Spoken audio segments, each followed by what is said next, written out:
এই ৫৫ বছরেও আপনারা ওই জি হুজুর তেল মারানি আর ওই চামচাগিরি দালালি ছাড়তে পারলেন না কেন? আপনাদের নেতারা যখন ভুল করে সেটার প্রতিবাদ হবে তো দলের থেকে আগে, বিরোধী দলের বা অন্যদের কেন বলতে হবে? পহেলা বৈশাখে টাঙ্গাইলে একটা জনসভায় যে প্রধানমন্ত্রী বলতেছেন, প্রধানমন্ত্রী বাদ দিলাম, একটা দলের সভাপতি বলতেছেন যে ওই ১৯৭৯ সালে ভাসানী জিয়াউর রহমানের হাতে ধানের শিশু তুলে দিয়ে তাকে ধানের শীষ তুলে দেয়। কিন্তু আসলে ভাসানী সাহেব জন্মগ্রহণ করেছে ১৮৮০ সালে এবং উনি মৃত্যুবরণ করেছে ১৯৭৬ সালে। তো এই ঘটনা, উনি যে ঘটনা বললো সম্পূর্ণ মিথ্যা কথা বা ভুল করেই বলছে, উনি জানে না তাই বলছে, তা সেটাতে সংশোধন হয় না? সাথে সাথে তো ওনার নিজের আর বলার দরকার নেই, প্রেস উইং থেকে তো বলে দিলেই হয় যে এটা ভুল হয়েছে। আজ পর্যন্ত বলে না। অন্যায় নয় নেতা না বুঝতে পারে, আপনাদের বুঝতে হবে। এদেশের নেতারা এরকমই, তারা কোনোদিন ভালো কাজে ডাকে না, অন্যায় কাজেই ডাকে। তো অন্যায় কাজে আপনি কেন যাবেন? আপনারা বিবেচনা খাটায় বুঝবেন যে এই যে নেতা ডাকতেছে অন্যায় কাজে, গাড়ি পোড়াতে যাব, বাস পোড়াতে যাব, এটা ভালো কাজ না খারাপ কাজ? রোড আটকায় দেবো, গাড়ি ঘোড়া বন্ধ করে দেবো, এটা ভালো কাজ না খারাপ কাজ? এই বিবেক খাটায় ভালো মনে করলে যাবেন, যদি মন্দ মনে করেন তাহলে ওনার ডাকে আর আসবেন না। ওনার ডাকে কেন আসতে হবে? নেতার ডাকে অন্যায়। বর্তমান বাংলাদেশে বড় দুইটি রাজনৈতিক দলের নেতাকর্মী সমর্থক বা তৃণমূলের নেতাকর্মী সমর্থক বা দলের এই ভোটারদের কাছে আমার অনুরোধ, ভাই এই ৫৫ বছরেও আপনারা ওই জি হুজুর তেল মারানি আর ওই চামচাগিরি দালালি ছাড়তে পারলেন না কেন? আপনাদের নেতারা যখন ভুল করে সেটার প্রতিবাদ হবে তো দলের থেকে আগে, বিরোধী দলের বা অন্যদের কেন বলতে হবে? দলের লোকজন, বিজ্ঞ জন যারা আছে দলে, যারা থিঙ্ক ট্যাঙ্ক আছে দলে, তারাই প্রথম প্রতিবাদ করবে যে না আপনি এটা ভুল বলছেন, আমাদের নেতা সাহেব বা স্থায়ী কমিটির নেতা বা মন্ত্রী সাহেব বা অমুক, আপনি ভুল করছেন, আমি আপনার দলের লোক হলেও এটার প্রতিবাদ জানাচ্ছি, আপনি সংশোধন করেন। দলের লোকে সেটা আগে প্রতিবাদ করবে, সেটা না করে বিরোধী দল কেন বলবে? আপনারা ভুল করবেন দলের নেতারা, সেটা কর্মী, আপনি একজন কর্মী হয়ে প্রতিবাদ করবেন। এই কালচার শেখেন। আপনারা ভয় পান কি আমার পথ থাকবে না, বহিষ্কার হবো, অমুক তমক, এই কালচার থেকে ফিরে আসেন। যত অন্যায় করবে দলের লোকজন, ভুল ত্রুটি করবে, ভুল মানুষই করে, ভুল মানুষের জন্যই। তাই ভুল করাগুলোও যদি আপনারা সংশোধন করে দিতে না পারেন, ধরিয়ে দিতে না পারেন দলের নেতা কর্মীদেরকে, কেন বিরোধী দলের মাঠে নামতে হবে, চিল্লাতে হবে? আগে চিল্লাবে দলের লোকজন, ভাই এটা ভুল হয়েছে, আপনি সংশোধন হন, এই তো শেষ কথা। তো এই কালচার যতদিন এদেশের রাজনীতিতে না আসবে ততদিন এদেশের রাজনীতি আর উন্নতি হবে না। আমি ছোট্ট একটা উদাহরণ দিই, শুনতে খারাপ শোনা গেলেও বলি, ভাই আপনারা আসলে ওই আপনাদের প্রজ্ঞা দিয়ে বিবেচনা করেন যে কতটুকু ভালো বললাম না মিথ্যা বললাম। এই ২-৩ দিন আগে পহেলা বৈশাখে টাঙ্গাইলে একটা জনসভায় যে প্রধানমন্ত্রী বলতেছেন, প্রধানমন্ত্রী বাদ দিলাম, একটা দলের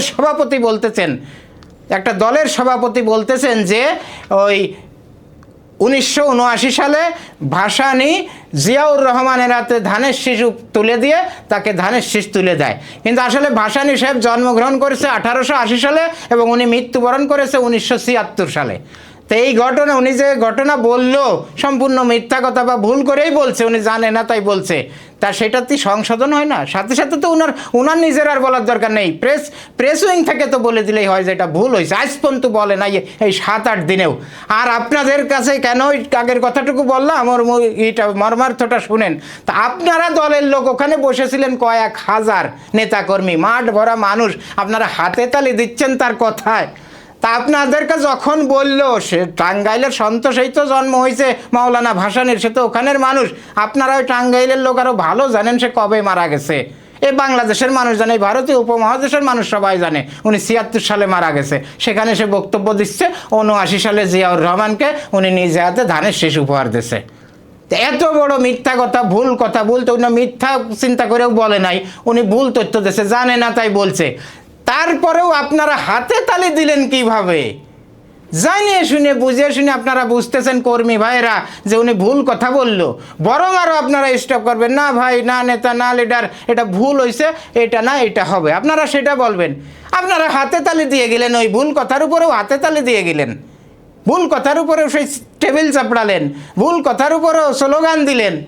কারণটা কি ভাই? আপনারা ওই নেতারা ভুল কথা বলবে, আপনারা কর্মীরা, সমর্থকরা, আপনারা সেটা শুধরে দেবেন না? আপনারা রাজনীতির ক্লাস করেন, আওয়ামী লীগ বিএনপির ভাইদেরকে বলছি, নেতারা যে ভুল করে, গাজা গাজা ভুল করে, মিথ্যা বলে পার পেয়ে যায়, কেন আপনারা সেটা শোধরাই দেন না, সেটা ধরে দেন না? এটাই তো নিয়ম। তাহলেই রাজনীতির সঠিক চর্চা হবে। আওয়ামী লীগ বিএনপির নেতাদেরকে বলছি, হাইকমান্ডকে বলছি, এই 55-50 বছরে আপনাদের এই কালচারই দেখা যাচ্ছে। আপনারা খালি ভুল করবেন, আর ওই ভুলটাকেও মানুষ সঠিকভাবে হাতে তালি দেয়। তার মানে ওরা জানেই না কিছু।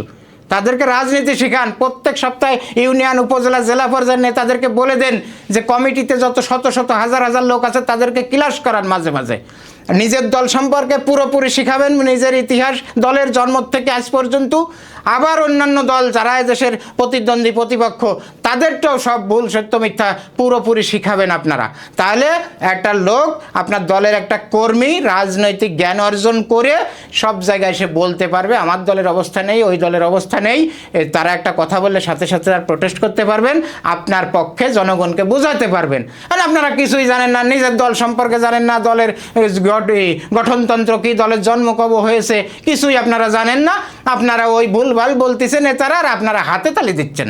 কেন হাতে তালি দিবেন? মারা গেছে একটা লোক ৭৬ সালে, আর তার কথা বলতেছে ৭৯ সালে দেখা হয়েছে, সেই কথাই আপনারা আরও সদরে দেবেন যে না না এটা ভুল বলছেন, এটাই না। এই আপনারা হাতে তালি দেন। আর একটা হাতে তালির গল্প বলি। একজন বর্তমান প্রতিমন্ত্রী হয়েছে, উনি একসময় এই মেয়র অফিসে ৭০টা তালা মারিয়েছিল। ৭০টা তালা মারিয়ে সে মিছিল দিচ্ছে রাস্তা টাস্তা ব্লক করে, সে তার মেয়রগিরি চাই। সরকারি অফিসে তালা মারিয়ে সে মেয়রগিরি চাই। অফিসের কার্যক্রম বন্ধ হয়ে গেছে, জনগণের সেবা সব বিঘ্নিত হচ্ছে, সব কিছু বন্ধ হয়ে গেছে। একটা অফিস, ওই ২ কোটি মানুষের প্রতিনিধিত্ব করে ওই অফিসটা, ঢাকা দক্ষিণের মেয়র অফিস, তাদের সব কাজকর্ম বন্ধ হয়ে গেছে, জন্ম নিবন্ধন, মৃত্যু সনদ সব বন্ধ হয়ে গেছে, অন্তত ১৫-২০ দিন আটকায় রাখছে। সেখানেও নেতারা এসে ভাষণ দেয় ওই আটকানোর পক্ষে। আর আপনারা বিবেকমান মানুষ, আপনারা ঢাকা শহরের জনগণ, রাজধানীর জনগণ, আপনারা হাতে তালি দেন ওই অন্যায় কাজের পক্ষে, হাতে তালি দেন। এসব হাতে তালি না বুঝে হাতে তালি আর দিয়েন না। আপনারা না বুঝে হাতে তালি না দিয়ে বোঝার চেষ্টা করেন। আমরা তো সবাই ভাত খাই, আমাদের মাথায় গিলু আছে না, কোনটা সত্য কোনটা মিথ্যা, কোনটা সাদা কোনটা কালো, কোনটা ভালো কোনটা মন্দ, কোনটা ঠিক কোনটা বেঠিক, এটা আমরা জানি না। তো এইটা যেহেতু জানি, আমাদের মাথায় একটু বিবেক আছে, তাই বিবেক খাটাইয়ে আপনি ওই অন্যায় কাজে আসবেন না। বিবেক খাটাইয়ে আপনি ওই অন্যায় কাজের প্রতিবাদ করবেন না। বিবেক খাটাইয়ে আপনি ওই অন্যায় কাজের জায়গা নিশ্চুপ না থেকে এটা অন্যায়, এটা ভুল, এটা শুধরানোর জন্য নেতাদেরকে বলবেন না আপনারা। তা নাহলে আপনারা হাতে তালি দেন, যে যাই হোক সত্যি মিথ্যা ভুল ত্রুটি ওই আপনারা হাতে তালি দেন। এই হাতে তালি ব্যবসা বন্ধ করেন। আপনারা নেতা কর্মী, তৃণমূলের যত লোক আছেন, সমর্থক, ভোটার, কর্মী, আপনারা রাজনৈতিক জ্ঞান অর্জন করেন। রাজনৈতিক জ্ঞান অর্জন করে নেতারা ভুল করলেও আপনারা তাদের চেয়ে বেশি ভালো জানে তাদেরকে ভুল শুধরানোর সুযোগ দেন। বলেন যে আপনি এটা ভুল করছেন, এটা অন্যায় করছেন, জনস্বার্থের কাজ এইটা, জনবিরোধীর কাজ এইটা, জনবিরোধী কাজ করেন না, তাই যার রিয়াকশন ভবিষ্যতে খারাপ হবে। জনগণের পক্ষে কাজ করেন। আপনারা আছি কেন একটা অফিস তালা দিয়ে রাস্তা ব্লক করে আমি কেন মিছিল দেব? আর সেই ডাকে আপনি কেন আসবেন? আপনি কি একেবারে সেই নিকে পুষেছেন কাবিন কলমা করে দলের সাথে, নেতার সাথে, যে নেতা অন্যায় কাজে ডাকবে আমি চলে যাব? মানে এমন পরিস্থিতি হয়েছে নেতা কর্মীদের সব দলের, যে নেতা যদি বলে যে চলো ওই বাড়ি একটা প্রবাসীর সুন্দরী স্ত্রী থাকে, একা থাকে, চলো ২০ জন যে তারা ধর্ষণ করে আসি, আর আপনারা তাতেই চলে যাবেন ডাকে। আপনারা মাথা কাটাবেন না যে এটা অন্যায় কাজ না ন্যায় কাজ? অন্যায় নয়, নেতা না বুঝতে পারে, আপনাদের বুঝতে হবে।